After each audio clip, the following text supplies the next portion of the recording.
Your aging mom has a stroke. She is rushed to the hospital and can't speak for herself. Now the questions start. Who should the doctors be talking to? Who can make decisions if needed? Who can handle bills, insurance, and paperwork if this turns into a long recovery? And no one has a clear answer. That's when many families realize something that stops them cold. They never set any of this up. Not because they didn't love their parent, not because they weren't planning to get around to it, but because life was busy, and this felt like something that could wait. It couldn't. Most families don't realize this until they're already in it. That's what today's video is about. 5 legal documents every family needs. Most families don't have them. And the time to get them in place is not after a crisis. It's right now, before a crisis, while there's still time to do it right. Here's a number that should give every adult in the sandwich generation, meaning those adults caring for an aging parent while still caring for children, a reason to pause. According to a 2024 survey by caring.com, only 32% of Americans have any kind of estate plan in place. Nearly 7 in 10 people are living without even the most basic legal protections. And among people who don't have these documents, when asked why, 43% said a health concern or medical diagnosis would be the event that finally pushes them to act. Think about what that means. Nearly half are assuming they'll have time to get this done later, when something forces the issue. But here's what most people don't understand, and what I'm going to explain clearly today. These documents should be signed while your parent still has the legal capacity required under their state's law. Once that capacity is gone, creating them may be challenging. And legal capacity doesn't always disappear all at once. It often slips slowly, one missed detail, one confused conversation, one moment that doesn't feel like a crisis, until it is. Families often discover they've missed the window not because of a sudden catastrophe, but because they kept waiting for a better moment that never arrived. When that window closes without these documents in place, what happens next is not just painful. It can involve courts, lawyers, judges, and significant costs, expenses, and delays that could have been avoided entirely. The documents I'm going to walk you through today can often be set up for a reasonable cost with an online service or a single appointment with an estate planning attorney. What they are is essential. Let's walk through all 5. This channel exists to give you the information that should have been available years ago. Organized, honest, and actually useful when you're in the middle of it. Everything we cover today is general educational information. These documents are state-specific, and the requirements, terminology, and execution rules vary by state. We strongly recommend working with a licensed estate planning or elder law attorney for your family's specific situation. We'll point you toward affordable options at the end of this video. Let's get into it. Document 1, the durable power of attorney, sometimes called a financial power of attorney, is a legal document that designates a trusted person to manage your parents' financial and legal affairs if they become unable to do so themselves. This means paying their bills, managing their bank accounts, filing their taxes, dealing with their insurance, making decisions about their property. The word durable is critical here. It means the document stays in effect if the person becomes incapacitated. A regular, non-durable power of attorney actually terminates when the person becomes incapacitated. For elder care planning, that would make it nearly useless.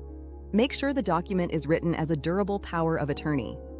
Different states also have different rules about when a power of attorney becomes effective.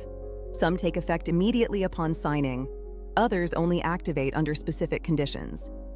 This is something to confirm when the document is being created. Without this document, here's what can happen. The courts get involved. A family member may have to petition a court for what's called a conservatorship, a legal arrangement where a judge appoints someone to manage the parent's financial affairs under court supervision. This process can take considerable time, and the costs can add up quickly. Families often face court fees, attorney fees, evaluations, and ongoing reporting requirements, and the total can run into the thousands of dollars, especially if anyone contests it.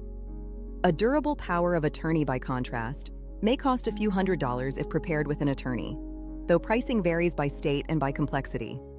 Online services can cost less. The contrast in both time and expense between acting now versus waiting for a crisis is substantial. One important note: a financial power of attorney only covers financial and legal decisions. It does not authorize medical decisions. That requires a separate document, which is next. Document 2, the healthcare proxy.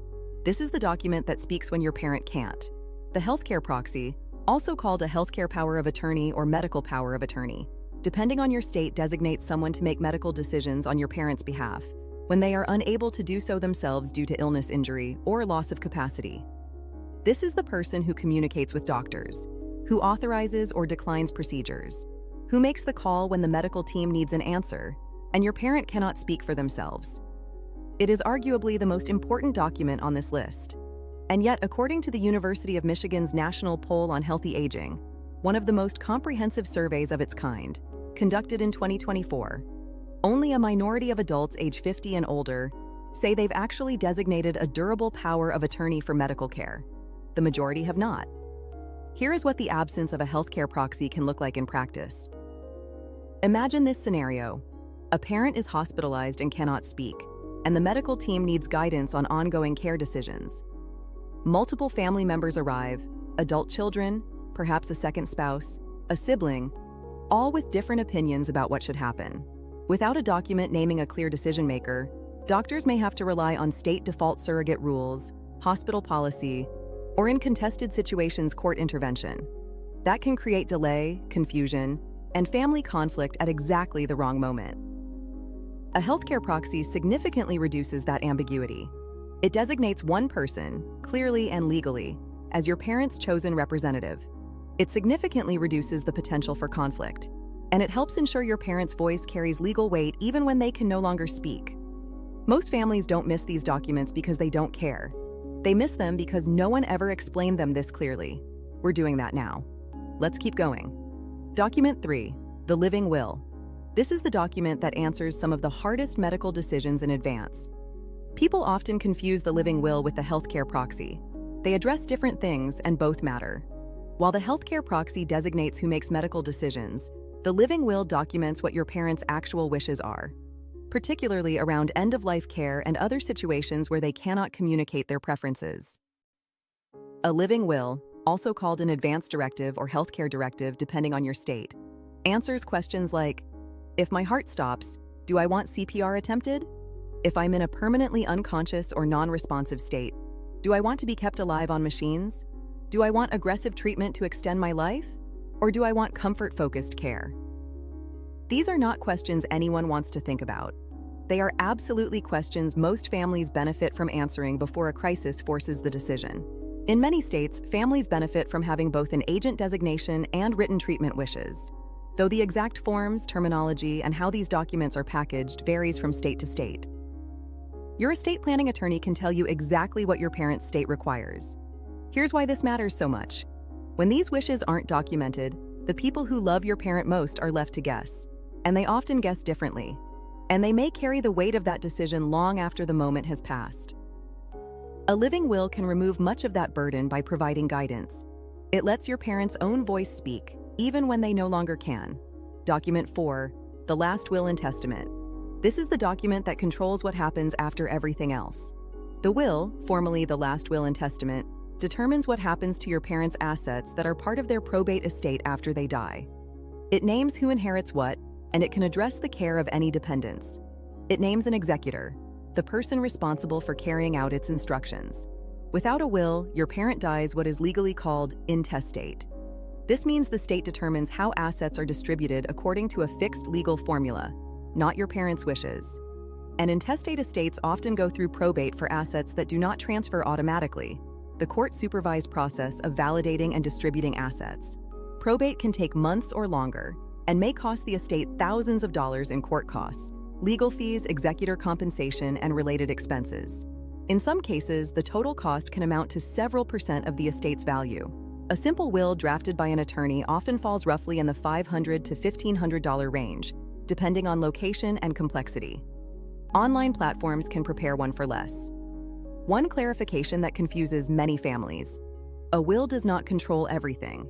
Assets that pass by beneficiary designation, retirement accounts, life insurance policies, accounts with a named payable on death beneficiary, transfer directly to the named beneficiary regardless of what the will says. This is why it's important to make sure those beneficiary designations are current and accurate. A will generally does not override an outdated beneficiary designation. Document 5, the HIPAA Authorization. This is the document that lets you get information when you need it most. This fifth document is one most families don't know about, and its absence has caused a lot of unnecessary pain and confusion. HIPAA, the Federal Health Insurance Portability and Accountability Act, does protect your parents' medical information, but many families misunderstand what that actually means in practice. A written HIPAA authorization can make communication significantly smoother by clearly naming who your parents' healthcare providers may speak with. Without it, providers are not required to share medical information broadly, even with family members, and families often encounter real inconsistency. One hospital or provider may share information freely with family present. Another may cite HIPAA and share very little.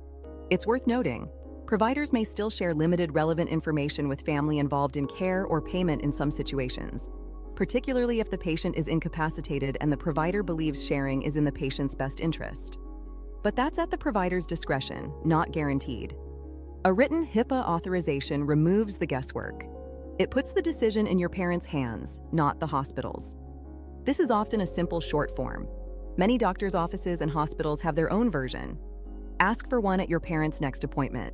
It can also be included as part of a comprehensive estate planning package. If your parent already has a healthcare proxy in place, the HIPAA authorization is often aligned with the same person. The two documents work together. Let me be direct about where to go from here. If you take one step after this video, make it this. Start with the two documents that carry the greatest urgency, the durable power of attorney and the healthcare proxy. These are the documents that help protect your family in an immediate or ongoing crisis. Get these first. Your options for getting them prepared. Option 1, an estate planning or elder law attorney. This is the highest quality option and the right choice for complex situations. Costs vary by state, attorney, and the complexity of your parent's situation. For a complete package including all 5 documents, expect to pay more than a few $100s, and in some cases considerably more for complicated estates or blended family situations. Option 2, an online legal service.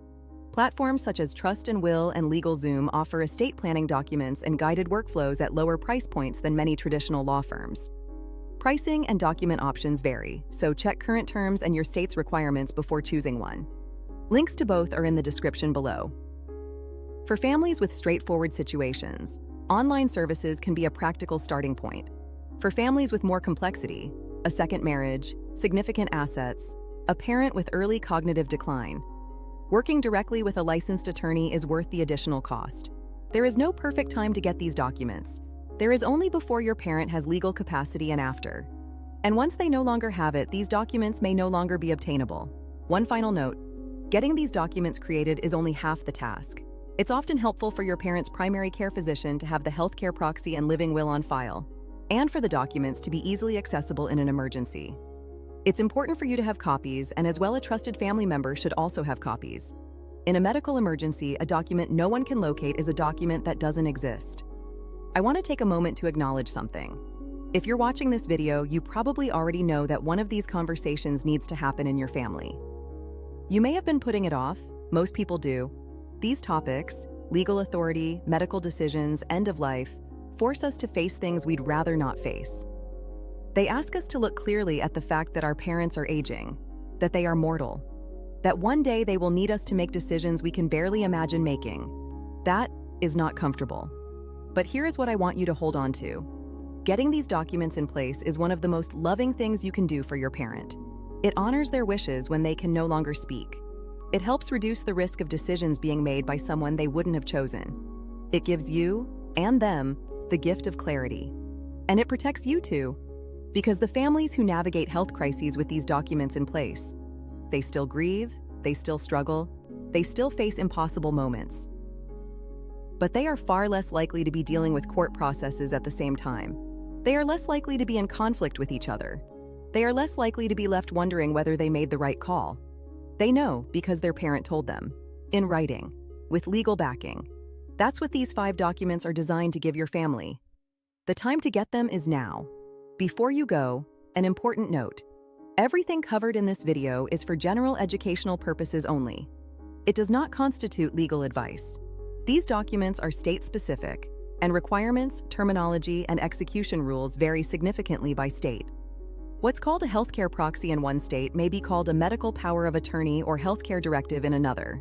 Statistics cited in this video are drawn from Caring.com's 2024 Estate Planning Survey and the University of Michigan National Poll on Healthy Aging.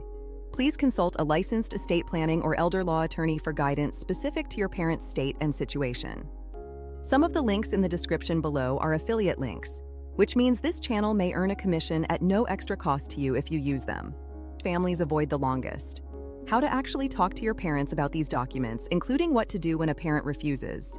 And if you have a sibling who needs to see this, share this video. This is exactly the kind of video that starts the conversation your family has been putting off. We only recommend services we'd point our own family toward. If this video helped you, subscribe, because this is a series, and each video builds on the last. Next week, we go deep on the conversation. Most links to estate planning resources are in the description. I'll see you in the next one.